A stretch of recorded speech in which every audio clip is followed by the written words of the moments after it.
So starting with this very basic graph, I know this is a very busy slide and it is almost impossible to read what is written on this graph, but this is purposefully done. Basically, what this chart is telling you that this is basically for last 30 years of uh, um, track record of Sensex, this blue line in the middle, and there are a lot of arrow you can see around this blue line. Basically, this chart is telling you that equity market was volatile and it will remain volatile in future as well. And the reason for volatility will keep on changing. There will be reasons like there will be wars, there will be different government taking over, there will be some black swan event like 3 years back we have seen COVID hitting the world. Before that there was some other event. 13 years back there was something called Lehman Brothers happened. Nobody was expecting that thing. A few years before that we have seen global tech bubble busting. So something will keep on happening across the world. Local and global events will ensure that there will be volatility in the future as well. What I'm going to do to make this session interactive, I'm going to ask few questions and the answers will be very simple. You can give whatever answer comes into your mind to my first question, and I would request some of you if you can actually write in the chat box with your answer. That the question is, let's say on Monday, tomorrow, market goes up by 5%. So tomorrow when we refresh our money control screen, we see that Nifty is up by 1,000 points. So the question is, how will you react? So if market goes up by 1,000 point, Nifty goes up by 1,000 point tomorrow, what will be your reaction? Will you be happy or sad? I'll take 5-second pause here so that if you want to answer, you can answer in the chat box. That, let me repeat it once again. If market goes up by 5% tomorrow, will you be happy or will you be sad? Let me take 5-second pause. So I already got some 20 odd reply. Let me wait for another couple of seconds. So almost 80% people said, or maybe 90% people now, as I'm waiting for a couple of more seconds, 90% people said that they will be happy, and a couple of people said that there will be no emotion or they may feel neutral. And one person said that he or she will be sad. So like 90% of you said that you will be happy. And I think the reaction will be something like this, as you can see on your screen. But a very wise investor, and no presentation can be over without discussing Warren Buffett in that presentation. No investing presentation can be over. So Warren Buffett once said that you need to be greedy when others are fearful, and you need to be fearful when others are greedy. So Mr. Warren Buffett wants us to react like this. If market goes up by 5% tomorrow or 10% tomorrow, he wants us to be fearful that why markets are going up. And he wants us to be feel happy if market comes down tomorrow. Actually, what Mr. Buffett is recommending us is most rational thing to do. But it is almost impossible to execute because economic theory states that individuals are rational and logical. But in reality, we humans, all of us, you and me, are emotional and psychological. And because of the fact that we humans are emotional, there are cycles of greed and fear. So let me give you one example. Let's say an investor invests for the first time in equity market. So we are just focus on the pointer. So we are at this stage.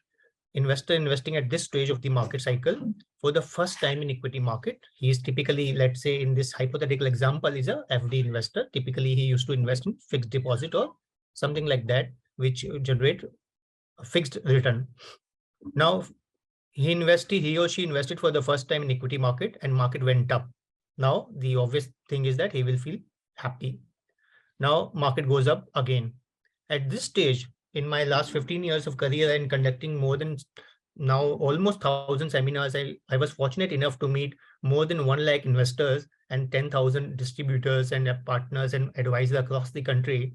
So I was fortunate enough to have some idea of how people react at various market cycles.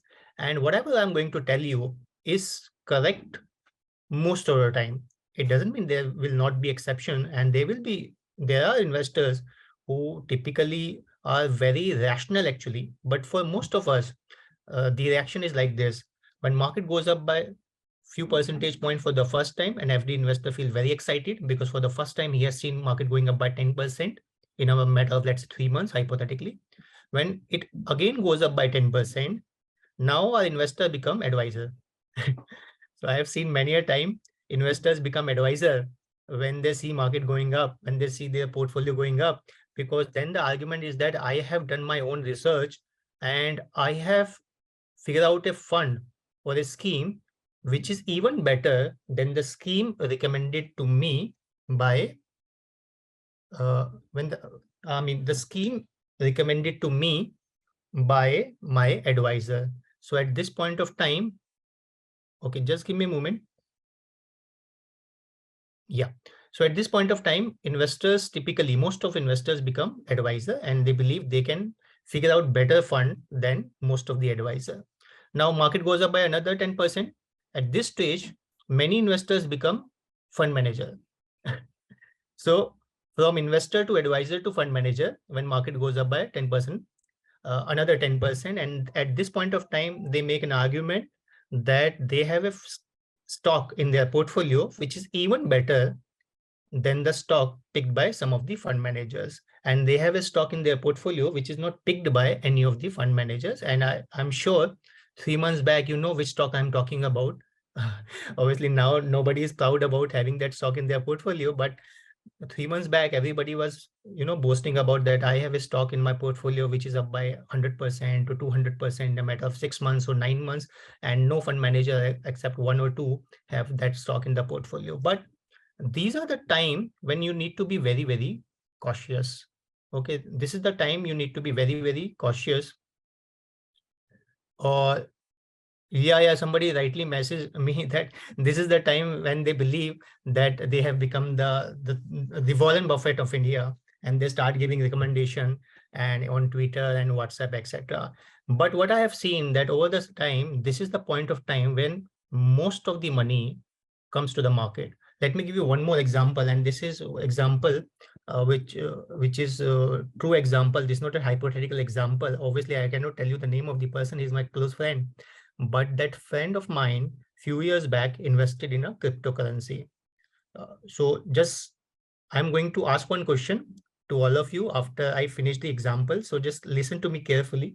So this friend of mine, he has invested in a cryptocurrency few years back, and the price was, let's say hypothetically, just to keep things simple, was about $1,000. Okay, so just be with me with the numbers. I'm giving you an example that somebody close to me, he invested few years back in a cryptocurrency when the price was about $1,000. Then the price went up from $1,000 to $10,000. Then it further went up from $10,000 to $20,000. So he bought it at $1,000. It went up to $10,000, then to $20,000. Then it went up to $30,000. And throughout this period, he was telling me that I should also buy cryptocurrency. I'm missing out some huge opportunity which is there in the market. So I told him that it is not that I don't want to buy, or I don't want to experiment. It's just that I don't want to buy anything which I don't understand. So I don't understand cryptocurrency. That's why I'm not buying it. I'm not saying it is right or wrong. It's just that I don't understand. Like I took commerce in my schooling time, not because science was bad, because I don't understand chemistry, physics, etc. So that's my problem. I'm not saying science is bad and commerce is good. So when it went to $30,000, he came to me and said, see, basically, this is the future and you should buy it. So I told him at $30,000 that I think you will end up making losses. So he started laughing at me and he said that you don't understand, and that's why you are giving these lame examples and lame talks about it. I am telling you, I bought this cryptocurrency at $1,000. It is right now at $30,000. I have made 30x profit. Even if this currency goes down by 90%, then also I will be in profit, and you are telling me that I will make losses. So you are a useless fellow and there is no point talking to you. He made this statement. So my I'm going to give you one question and you have to answer it. So let me remind it once again. This guy bought this cryptocurrency at $1,000. It went up to $30,000. We had a discussion and I told him that most likely will make a loss in this cryptocurrency. He said, even if it goes down by 90%, I cannot make losses because I bought it at very cheap. Now this cryptocurrency was at 40,000 level and this guy was in loss. My question to all of you is that how? I hope this question is clear to you. If not, you can write in the chat box. Okay, somebody said that my voice is not audible. Is it so with everybody? It's audible. Okay, it is audible. So yeah. So can anybody?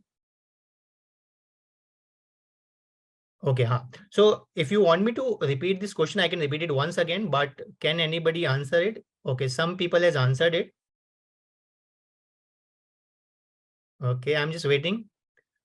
I'm reading all the answers and I'm deliberately waiting. So don't think that my voice is not audible because I'm just waiting for the most of the answer. So yes, so many people has given many answer. The correct answer is I have hidden one small detail from all of you. So before that cryptocurrency went up to 40,000, it actually went up to 60,000 first. So just be with me. So we had a discussion at 30,000 level. From 30,000 level, that cryptocurrency went up to 60,000 level. And from 60,000 level, it came down to 40,000 level. And because at this point of time, when it went up to $30,000, he started to believe that he is the one who is running the market. And like somebody said, मैं ही भगवान हूँ, हिंदी में बोलते हैं, I am the God. Okay, he started believing that he can decide where this cryptocurrency will go, and he started to size it. He started to buy it aggressively. So when he first invested in that cryptocurrency at $1,000, he invested, let's say, $1,000. But at a 40,000 level, 50,000 level, 60,000 level, he invested, let's say, $10,000, $20,000. So eventually his average price was much higher than 40,000 level. His average price was $50,000. And when cryptocurrency went down only to 40,000 level, he was at loss. So the point I'm trying to tell you is that these cycles ensure that we end up doing exactly opposite because we humans are emotional. We end up experimenting with very small amount. When we gain confidence, we lose track on the discipline and we end up doing things which we shouldn't do. Now, let me give you share last three slides before we discuss the other part of the market, which I just wanted to discuss for next 10 minutes, and then we will sum it up everything and take all your questions.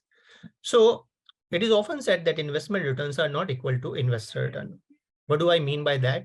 So you can see this is actual data that Sensex was launched in April 1979 with a base value of 100. And as we speak, Sensex is hovering around 59,000 or 58,000 here and there. So over the last 43 years, Sensex has generated something like 15.7% CAGR or compounded return over the last 43 years, which is huge. And if you add another dividend yield, which is roughly around 1.25% to 1.5%, so Sensex over this period, this very long period, has generated something like 16-17% CAGR return. I'm not trying to tell you that this will be the return over the next 10 to 20 years, but this is till now the data available to us. But over the same period of time, I met a lot of investors, and mark my word, I met lakhs of investors in my career. There are only a handful of investors who have actually made this kind of return, 15-16% CAGR return over the very long period of time. There are people who are investing in the market from last 20, 25, 30 years also in the mutual fund, equity mutual funds also. By the way, over the last 20, 25 years, you look at any average equity mutual fund, markets have delivered something like 15% CAGR return. There are many equity mutual funds which have delivered 18 to 20% CAGR also. Again, let me put it important disclaimer here that past performance is no guarantee of future performance, but this is the data till now we have. And while many mutual funds have delivered like 20% CAGR return over the last 20-25 years, very few investors have actually made that kind of return in their portfolio. So I was making this statement that investor doesn't make the kind of return the investments have generated. And it is often said that investors' statement of account return is very different from mutual fund fact sheets since inception return. So I was making this statement in Jaipur in front of, I think, 400 investors. And one investor told me, sir, your statement is wrong. And he said that I have invested in one of your fund. In my previous organization, we had a fund which with a 20 years of track record, which has generated some 20% CAGR return. So he said, sir, I have invested in one of your fund, which is 20-year-old, and I am still invested. And I have made the return, which is there on the fact sheet, which you print. I have made that return and I have my statement of account with me. I can show you in front of you. He was carrying that statement of account because he was going to attend that physical seminar of mine. So he thought he will discuss some of his investments with me. So he was carrying that statement. So he said that I am one of those guys who have actually invested in your fund 20 years back, and still I am invested in your fund. So you cannot make this statement that investors doesn't stay invested and their investors returns are different from investment return. So he was about to pull his statement from his pocket to show me. I told him, sir, before you pull out your statement to show me, let me guess, you invested 10,000 rupees in that fund. Okay. So he pulled out his statement. Obviously, he know that he invested only 10,000 rupees. So he actually invested only 10,000 rupees. So the point I'm trying to make here is that there are two types of people who make phenomenal money in equity market. Number one, people who forget about their investment. They invest and they forget. Number two, people who die. They invest and they die. These are the two people who make most of the money. When you invest 10,000 rupees, it is easy to forget. But when you invest 10 lakh rupees, when you invest 1 crore rupees, it is very difficult to forget about it. Because every day there will be some news item, somebody shouting in the television that markets are going to come down. Somebody will be telling you there will be third world war, etc., etc. There will be tons of reason for you to believe that your hard-earned money, which you have invested in equity market, will come down. So only those people who invest 5,000-10,000 rupees, they can claim that they have invested and they have stayed invested. People who invest large amount, ideally you should forget. You should not give too much weightage to what is happening around us, but because we are emotional, it is almost impossible. So now coming to this investor's claim that he has invested in this scheme and stayed invested for 20 years and making, let's say, 15-20% CAGR return or compounded return. I think even if you make 12% return, forget about making 20% CAGR return, 18% CAGR return, forget about 15% CAGR return. Even if you get 12% return, this 12% return is higher. This 12% return can be higher than making 15% return if you size well. And what do I mean by size well? If you can invest in an investment vehicle with sizing, you can invest an amount which is significant portion of your wealth, your investable wealth, which is generating 12% return, is far more profitable than if you are investing only 1%, 2%, 5% of your total investable surplus in an instrument which end up generating 15% CAGR return. So I will repeat it once again because this is very less discussed about in the investment community, which is sizing. Sizing is one of the single most important thing in investment, apart from the fact that what kind of asset class you are picking up. So if you size well, even 12% return or 10% return is far more superior, will make you far more wealth than a 15% CAGR return. But then why do people redeem money? So I told you that over the last 40 odd years, Sensex have delivered phenomenal return, but it delivered this return with a lot of volatility. And what we have seen, and this is, by the way, the last slide before I jump to the second part, that why do people lose money and how can we actually avoid losing money?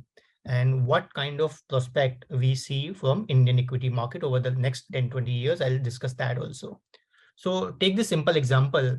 When somebody invests in equity market for the first time, and let's picture one investor who typically used to invest in fixed income instruments like fixed deposit or something like that, which typically give you fixed return. So let's say if a fixed deposit is telling you that the return will be 7% every year, you will get 7%.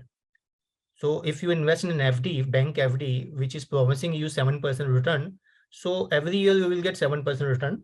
Okay, you will not get 6.9, you will not get 7.1. For next 5 years, you will get 7% return. So when these investors invest in equity market, and we tell them that over the very long period of time, maybe 10-15 years, you can expect 12% kind of return. By the way, you can ask me, why are you quoting 12% return? And I will give you explanation. By the way, that is one of the agenda. Over the next 3 slides, I'll tell you why I'm giving this example of 12% return. But let's say hypothetically, I tell somebody that over the very long period of time from Indian equity market, you can expect 12% kind of return. So the expectation of many of these investors is that every year they will get somewhat closer to 12% return, because they have this habit of saying 7% return, fixed return every year. But in reality, equity market deliver this kind of performance on an average. So these are the actual calendar year wise return of Sensex over the last 12-13 years. And you can see over the last 12 years, while market has delivered 12% compounded return, but in none of the year, market has actually delivered 12% return. So market has delivered 12% return on an average and not every year. And eventually what happens when these investors who are investing for the first time, they see their investment not growing even after 1 or 2 years, or even after 3 years, they end up redeeming money and investing in fixed deposit. And they start believing that fixed stock market is not for me.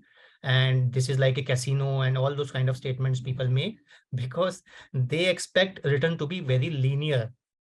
But in reality, returns will be volatile, because there will be something happening across the globe which will keep market volatile.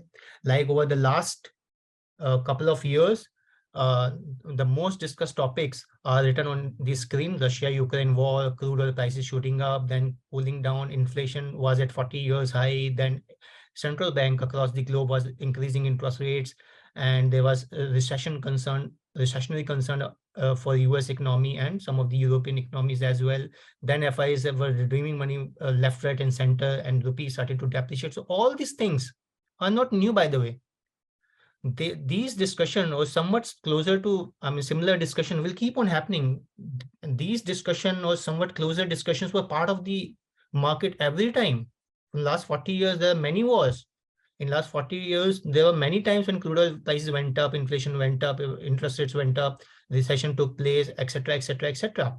So all these events will keep market volatile. Now, what is most important thing? Now, if you forget about all these things and just focus on the fundamental principle that why do equity markets generate return, and what kind of return you as an investor can expect from equity market over the next 10, 15, 20 years from Indian equity market. So just focus on this chart, and at the end of this slide, I will again ask you one question. So just be with me. So you can see over the last 30 years, so this we are not talking about last 3 years or last 5 years or last 10 years, because that can distort the whole picture. And this is the most unbiased data, because this covers 30 years of all the cycles in the market. So over the last 30 years, the nominal GDP growth of India was about 12.5%. What is nominal GDP growth? The real GDP growth plus inflation. So let's say if real GDP growth on an average was 7%, and the inflation in our country was on an average 5%. So that's how this number, let's say 12.5%. So over the last 30 years, our GDP, our country's GDP has grown by 12.5% CAGR. Over the same period, the earning or the profitability of the companies also grown by 12.5%. The Sensex EPS means earning per share of the Sensex companies. They collectively have grown by about 12.5%, similar to the nominal GDP growth in our country. And over the same period, the stock market, which is, let's say, represented by Sensex in this data, has generated 12% plus 1.5% dividend yield. So about 13.5% CAGR return or compounded return. So let me decode it once again. To sum up once again, over the long period of time, your expectation from Indian equity market should be closer to your expectation from nominal GDP growth. If you believe the country will grow by, let's say, 12% over the next 10-20 years, the earning of the companies will also grow by 12.5%. And that is the kind of return you can expect, plus some dividend yield from broader equity market as well. And it makes total sense. If GDP is growing by 12%, for example, that means whatever goods and services we have produced last year, let's say 100 rupees goods and services we have produced last year as a country, this year we have produced 112 rupees goods and services, which means some companies, some businesses would have generated 12% higher revenue because these goods and services are sold by some businesses. So if those businesses have done a production of 100 rupees goods and services last year, they have done a production of 112 rupees goods and service production this year, which means their revenue has went up 12%, which means on an average, their profitability will also went up by similar percentage or closer to that, which means their profitability will go up by 12%. And as a shareholder, if you would have invested in that company or the combination of those companies, you as a shareholders will also gain by 12% sooner or later. So that will not happen every year because there are two things which are working in the market. Number one is fundamental, which we are discussing on this slide. On this slide, whatever we are discussing is the fundamental of the market. But on a day-to-day basis, on a yearly basis, on a quarterly basis, markets are determined by sentiments also, which are related to flows. How foreign investors are seeing equity market for this year, how other investors are seeing market this year, and eventually they will invest and redeem. Whatever we have discussed on the humans are emotional slide, that is about sentiment. So weekly basis, quarterly basis, yearly basis, markets will be volatile because of sentiments, but ultimately it will reach to their fundamental, and the fundamental says that whatever will be the nominal GDP growth of India, that will reflect in the earnings of the growth of the companies, and that will reflect in the share price. I hope this is clear to all of you. If not, you can put in the chat box. I can explain it once again because now I'm mostly done with my presentation. I'm just going to show you some 7-8 more slides before I sum up. But if you want me to explain this once again, you can put in the chat box. If it is clear to you, again, you can put in the chat box that yes, it is clear to me. So I'll take 5 seconds wait before you to write in the chat box. Can I go ahead or you want me to explain it once again? Okay, I'm just seeing all the, okay. So basically I got most of the answers are clear and I can move ahead. Although one person has said that they want me to explain it once again. So maybe in the Q&A section, I can repeat it once again, Surajji. Let me cover last 6-7 slide first so that everybody on the same page, and then I'll cover this slide once again. So what should be our expectation? Now I'm covering the second part that, okay, this is history. Whatever we have discussed till now, everything is this is history. What should be our expectation from equity market going forward? So I know this is a very busy slide. There are too much data. Let me just focus on the key data I just want to highlight to you. Now, this is the growth estimation, real GDP growth estimator. This is not nominal GDP growth. This is real GDP growth. You need to add an inflation number as well in this number to arrive to nominal GDP growth number, which we have seen in the previous slide. So as per IMF, which is, by the way, third party, okay, it has nothing to do with India. They are third party and they can have neutral view on various countries. As per IMF, India is going to be the most fast growing economy in the world. By the way, India is the fastest growing large economy in the world. There will be few countries which will be growing faster than us also, but they are too small in the size that their growth has no meaning, because as a foreign investor, you cannot participate in that growth. So let's say there is this very tiny country, and that tiny country is growing by 10%, but the whole GDP of that country is only, let's say, $200 billion.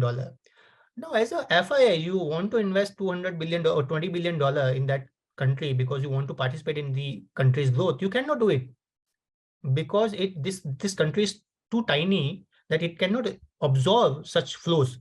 India, with a base of $3 trillion economy, is growing at the rate of 6.5 to 7% on a real term. And you add another 5% inflation, it is like 12%, 11, 12% compounded. And you can see none of the major country is supposed to grow. Now you can challenge, what is the sanctity of this data?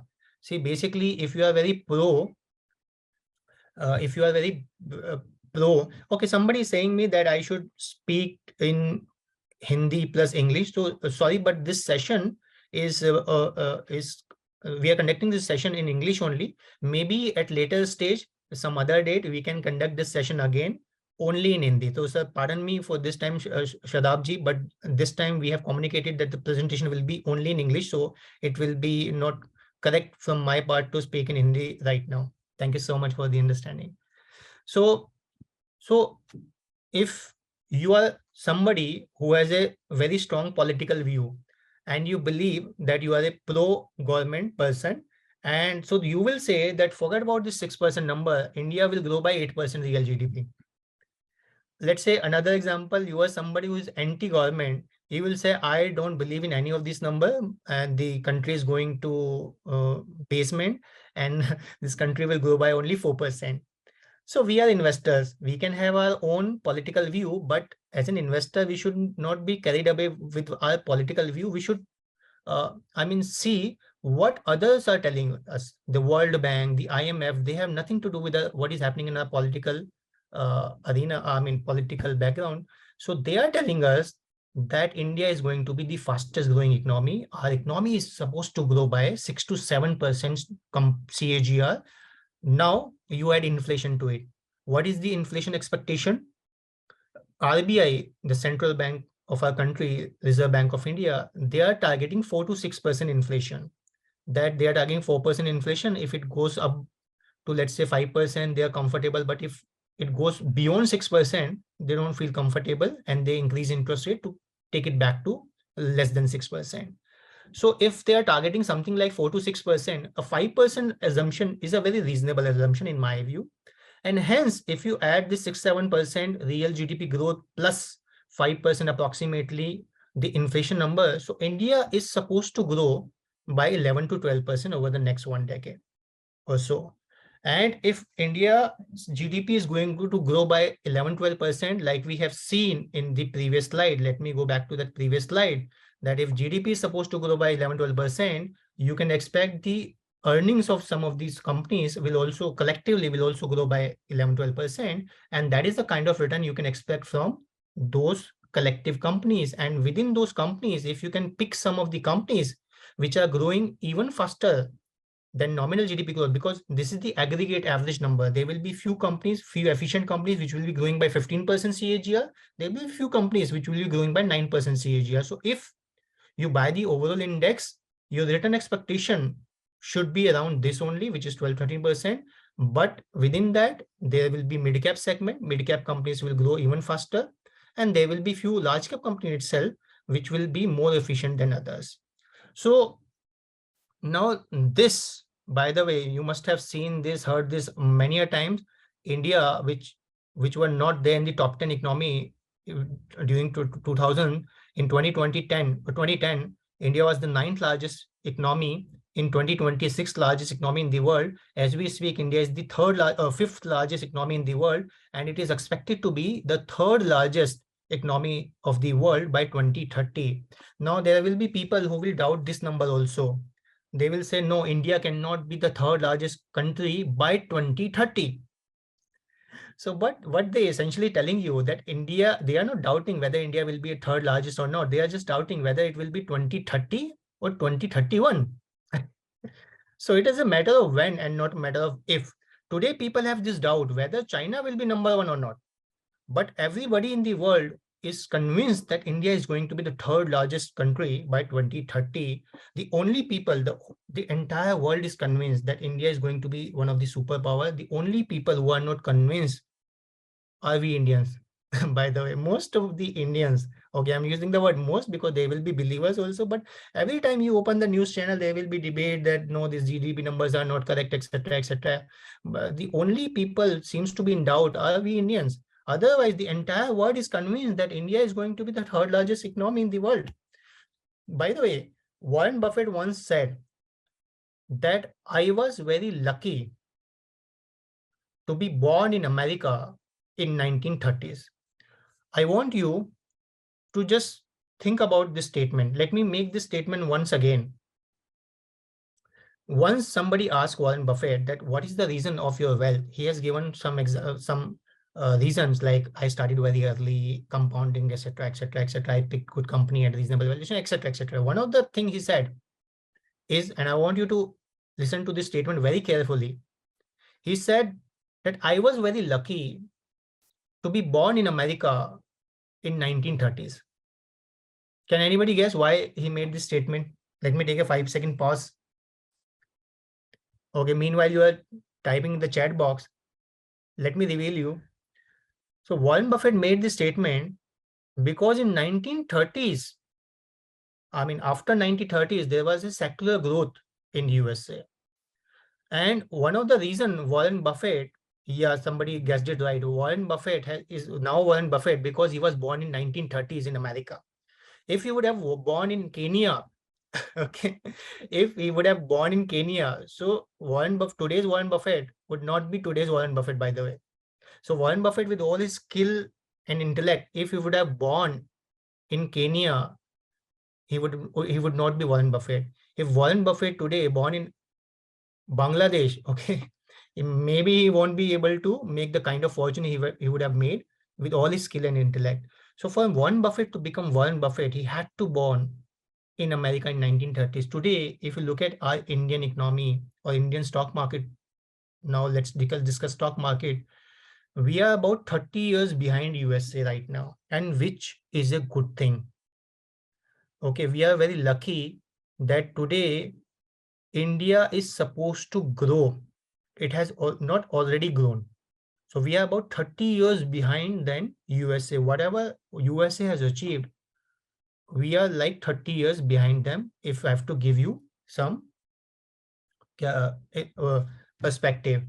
And you look at the top 100 company by market capitalization. By the way, remember, I just shown you one table, and this table tells you that France is ranked number 7 in terms of world's largest GDP, and we are number 5 now in 2023. We are number 5. So France is 2 position behind us. Now look at this data. Okay, this is a very busy slide, but just listen to me what I have to say about it.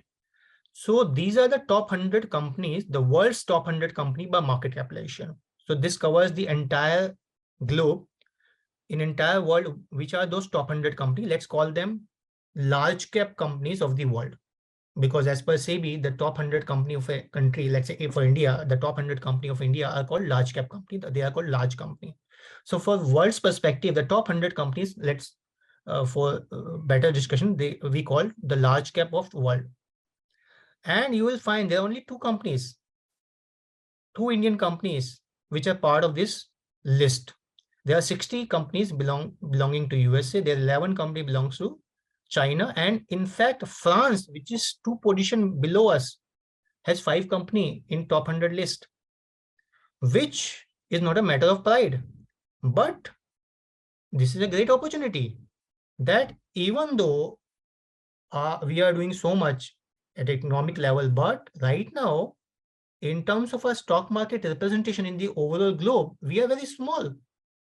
So there is ample opportunity for us to grow. In fact, let me show you one more slide. Look at this. The one company, the one US pharma company, and by the way, this is not a recommendation for any stock. This is purely for educational purpose. that one pharma company of USA, Johnson Johnson, is 7 times bigger than entire pharma sector of India. I hope this slide is clear to you. This slide is telling you the market capitalization of one single company in the USA has 7 times more market capitalization as compared to the entire pharmaceutical industry of India. So we are that small. And not only in pharma, in retail, auto, you take any sector, in most of the sector, we are very tiny right now. China, this in same sector, the biggest company in China in the similar sector in retail has 9x more market capitalization as compared to India, and the world's largest has 29 times. So like people say, one of the retail company in India, its market cap has risen so much that there is hardly any scope. But if you look at from the global context, although India is one was the highest, I mean, our population is one of the highest, and it is supposed to be highest in a couple of years as per the estimation. But in retail itself, our company's market capitalization is nowhere closer to the world's market capitalization.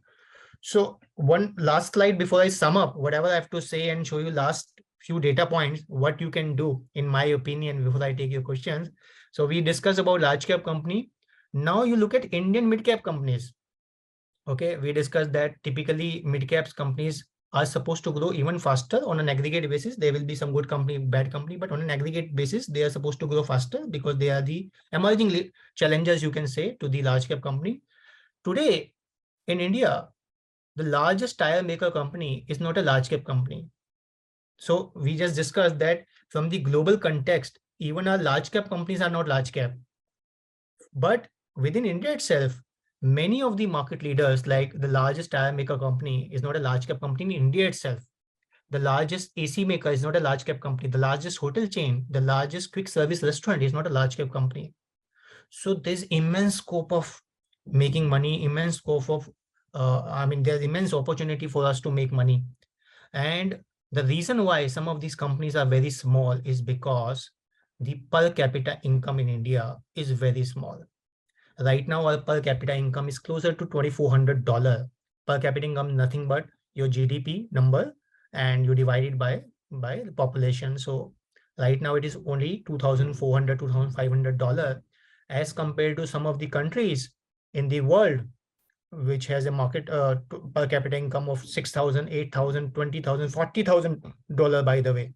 So now if you compare $20,000, $30,000 per capita income with $2,000 per capita income, so we are very small. And because our per capita income is very small, our discretionary spending on items like white goods, on items like hotel or auto, etc., is very poor.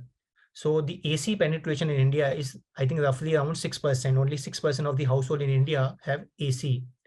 And this is not because of the fact that we don't want AC, because in India, more than 10 months on an average, we have this summer season. So ideally in country like India, you should have very high penetration of AC. But in India right now, the AC penetration is only 6%. And that is because we don't have, just give me a moment.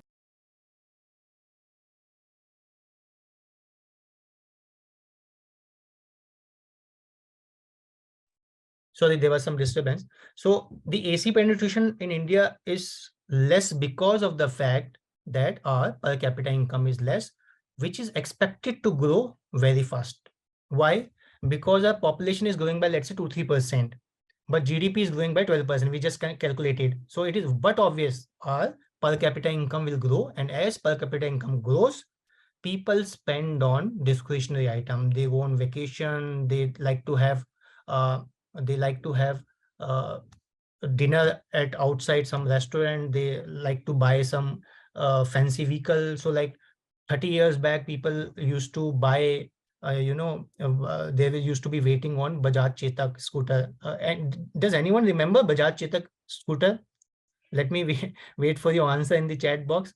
30 years back, People used to wait for a year or two for getting their Bajaj Chetak delivery. Today, people are waiting for Mahindra XUV 700, which is like 20-30 lakh rupees car. People are waiting for Creta. So why suddenly people are buying car? 10, 50, 20, 30 years back, they were buying scooter, because now our per capita income is increasing and it's supposed to increase rapidly going forward. And hence, the sectors which are very small are going to generate massive growth.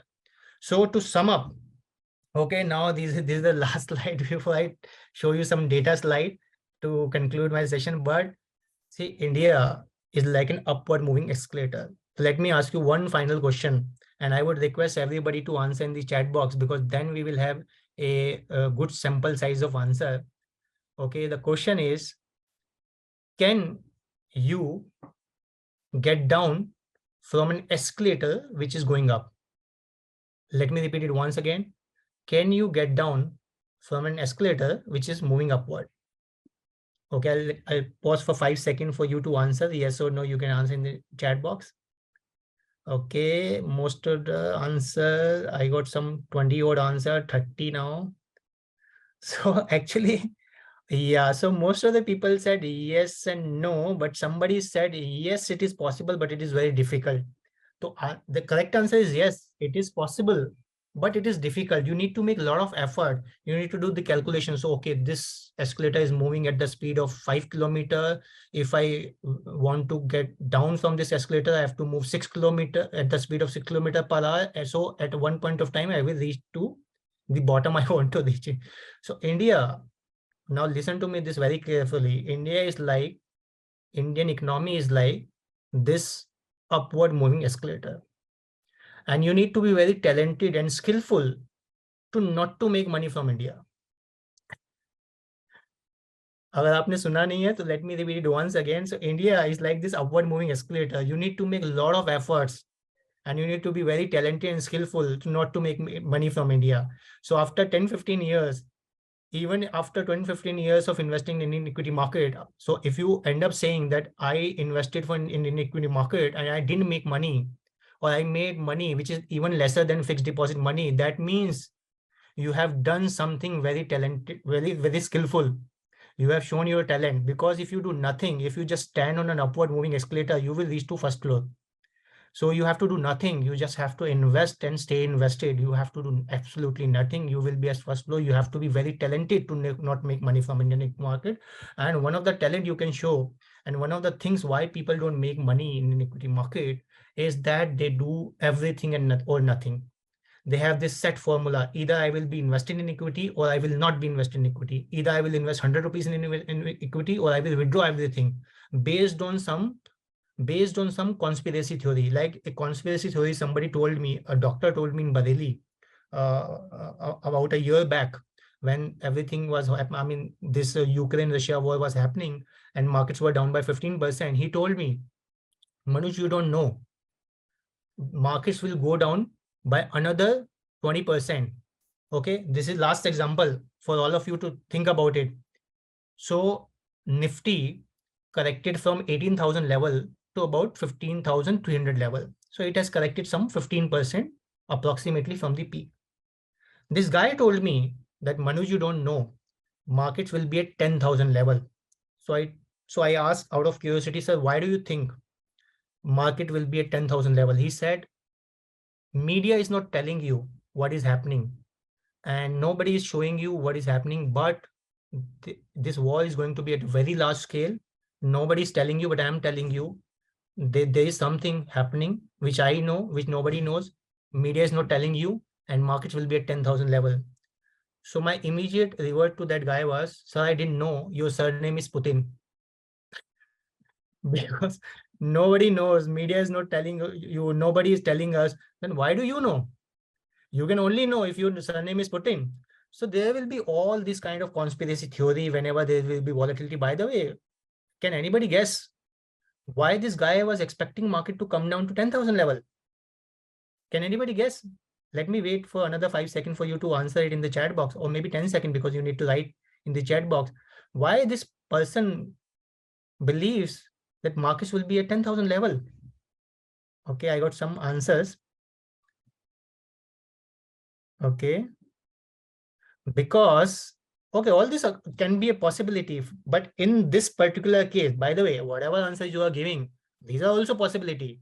But in this particular case, this guy has withdrawn money in June 2020 when market touched 10,000 level. Okay, so before COVID, he was fully invested. During COVID, he has seen market coming down to 7,500. I mean, Nifty coming down to 7,500. He was in losses. That market recovered a bit and it has reached to 10,000 level in June, July 2020. At that point, he redeemed everything because he said, and I was in touch with him since then also, he said, you don't know. This COVID will take away everything and this is going to stay for next 20 years. So markets, how can market go up? Because every shop is closed. I'm not getting my newspaper on time. I'm not getting train tickets. So how can market go up? So he has withdrawn money at 10,000 level. So if somebody would have withdrawn money at 10,000 level, how can you expect him to invest at a 15,000 level? He will keep on waiting for market to come down to that 10,000 level, which he has seen previously before he can accept the fact that he has made a mistake. So only mistake you can make, only thing which can derail your journey, only skill you can show, which will eventually end up resulting into you not making money, is you take some random decision of 0% and 100%. I think it is very important that you create a asset allocation plan. You decide your asset allocation with the help of your professional financial advisor who will suggest you based on your risk appetite that you should be 60% in equity, 40% in debt. And you just follow that. You stay closer to 60% equity if that is your asset allocation, or let's say 40% equity if that is the asset allocation. And even if you believe that markets are slightly expensive, you don't go zero, because expensive market can remain expensive longer period of time and a cheap market can remain cheaper and it can become cheaper for longer period of time. So if you miss some of the rally because of fear of missing out, you end up investing at a far higher level than what you have withdrawn. This guy, by the way, ended up investing his entire money back in equity market at 18,000 level. So he has redeemed at 10,000 level. He was giving me gyan that market will come down to 10,000 level at 15,000 level. He eventually invested at 18,000 level. And right now also he's in losses. So with that thought, what should we do? Last 3 minutes, I promise these are the last 4-5 slides. I'll take maybe 3 to 5 minutes maximum. So you can start writing your question in the chat box. I'll take 5 minutes to sum up. See, one of the thing you can do as an investor is, if you want to stay invested, if you want to avoid daily this volatility, in fact, want to take benefit of this volatility. By the way, volatility is going to stay there. So there was a advertisement, I think by Surf Excel, that daag achhe hain, which means that stain is good. So likewise, volatility is good for an SIP investors with investing regularly. Volatility is actually good because markets is volatile. That's why markets are giving you, let's say, 12% return. Anything which is not volatile, like fixed deposit, will end up giving you 7% return. Because markets are volatile, the extra 5% return you are earning is the price. The volatility is the price you are paying for earning that 5% extra return. So over the last 5-6 years, you can see the popularity of SIP has grown and people have used to, now SIP is a household name.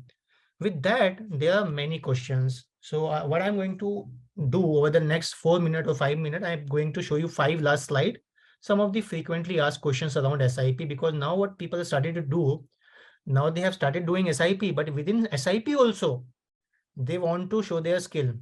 Okay, they want to show that I can do better than SIP also. So I can time my monthly SIP. I will do daily SIP. I will do monthly SIP or quarterly SIP, so that my return will be not 12-13%. My return will be 0.5% extra or 2% extra, etc., etc. So I just want to show you some data points so that you get the context and perspective, and you can decide whether to invest, how you want to invest via SIP. So first question, one of the frequently asked question, which date to select for monthly SIP? So what we did at White Oak, we did a thorough analysis. By the way, this is absolutely unbiased analysis. This has nothing to do with our scheme. This is purely based on market data, Sensex data, and we have taken some 26 years data to come up with this analysis for you to have the right perspective, and then you can decide on your own what you want to do. But I can tell you, apart from emotions, keep emotions aside. What data is telling you? Data is telling you, no matter what date you select the first day of the month, you select the last day of the month, you select the last Thursday of the month, because people believe last Thursday will be expiry day and that will be very volatile. You select any day. This is the 10-year rolling return on an average. On an average, somebody would have invested in Sensex TRI over the last 26 years for 10 years. This is the 10-year SIP return on an average. Over the last 26 years, if you would have done an SIP in Sensex TRI for 10 years, on an average, the return was 15.7% if the SIP date was first of every month. And this is true, by the way, for any day. So it doesn't matter. It just doesn't matter. People invest based on this logic. I mean, it doesn't matter. So am I suggesting you should do SIP on any date? Actually, you can. Now somebody said, I am doing 4 SIP. Every week I'm doing 1 SIP. So, I mean, I'm doing a monthly SIP. One has a SIP date of 1, second has a SIP date of 8, third has an SIP date of 15, and fourth has an SIP date of 22. What should I do? I said, carry on, because it just doesn't matter. This slide is not telling you that you should do SIP on only one date. This slide is telling you whether you do SIP on 4 different date or 1 different date or 5 different date, it doesn't matter. Okay, if that give you happiness that by doing 4 SIP on 4 different date, you are actually benefiting. So stay happy, because actually you are making similar return. But if that makes you happy, so I think there is no harm in being happy and doing 4 SIP. Second question people make is that, should I do weekly SIP or daily SIP instead of monthly SIP? Because if I do daily SIP, I can do better averaging. Actually, data suggests it doesn't matter. Overall, your returns over the long period of time will be somewhat closer to 14.3% in this example historically. So whether you do monthly SIP, weekly SIP or daily SIP, it doesn't matter. So somebody said, okay, if it doesn't matter, why don't I do a daily SIP? So, okay, let's take a practical example. If you are running an SIP, I'm assuming, and you can correct me if I'm wrong, most of the people are not running SIP in one single scheme, because then there will be concentration issue. Most of us are running SIP in 4-5 different schemes. And I'm not saying this is right or wrong, but this is what data suggests, that on an average, an investor is investing into 4-5 different asset management company or 4-5 different scheme, mutual fund, equity mutual fund scheme. So if you are doing a daily SIP, instead of investing 20,000 monthly or 5,000 rupees per week, you are investing 1,000 rupees per day. That means in a year, there will be 250 transaction in your bank account. And if you are running 4 SIP, there will be 1,000. Okay, let me repeat it. 1,000 transaction in your bank account, in your mutual fund statement. And if you have to file income tax return, okay, this is a mess. If you get a query from income tax, that this will be a mess. So it doesn't matter. Okay, at least if you still want to be shorter than monthly, start weekly SIP, so that there will be only 52 weeks in a year. But daily SIP is strictly a no-no, because it is a transactional nightmare. It solves no purpose whatsoever. Weekly SIP is good enough. Ideally, you do monthly SIP. You don't have to worry about too many technicality, because eventually on the return part, it doesn't matter. Third, okay, somebody said daily SIP good for business people. Okay, even business people can put money on every Friday, no, sir? Okay, who is stopping you? If you invest daily, or if you invest, let's say, every week, what difference will it make? It makes absolutely no difference. In fact, if you have to invest every day, you have to keep that SIP amount, exactly bare minimum that SIP amount in every day in your bank account, which may or may not be the case for a businessman. You have to maintain that SIP amount every day, and there will be transaction costs, check bounce costs, etc., etc. So think about it. I'm not saying what is right and wrong. I'm just giving you all the perspective, neutral data for you to decide. But if you still believe that daily SIP is the best, which I don't believe, you can carry on with your daily SIP thing. Third, people believe that I can time the monthly SIP. Why to start an SIP? Today, doing transaction is very easy. You can do transaction online. You don't have to give checks. So I will invest every month. Okay, I will maintain the discipline. I will invest every month, but I will invest basis on market condition. I will invest when markets will be, whenever markets are down in a month. Now, this also has a problem. First of all, it solves no purpose. First of all, for you to figure out which will be the best day in a month to invest in SIP, the probability is almost negligible, or it is zero. It is impossible to consistently predict the best day of the month. And even if you do it, even if you are God, the God will get 3.3% extra return. Okay, a normal human being like me will get 14.3% CAG return. Somebody who can time market every month consistently and he is a god, God will get 0.3% extra return. So there is no point that you try to become God, because eventually what will happen, if you start analyzing market trend every month, there will be months where you will not invest. Trust me, it is very simple to say, but there will be months like whenever COVID will hit, markets will be down. There will be 10 reasons for you to believe that markets will be further down. You will not invest in March, April, May 2020. And those are the months when SIP is the most effective tool to make you awesome or tremendous wealth. So actually it doesn't matter. You pick any date and start SIP. Starting SIP is more important than deciding which date. Second last slide, fourth question out of five, that whether I should, if I want to start a long-term SIP, whether I start SIP in large cap, mid cap, small cap. The long-term data suggests that if you are genuinely long-term investor, genuinely long-term SIP investor, long-term definition is at least 10 years.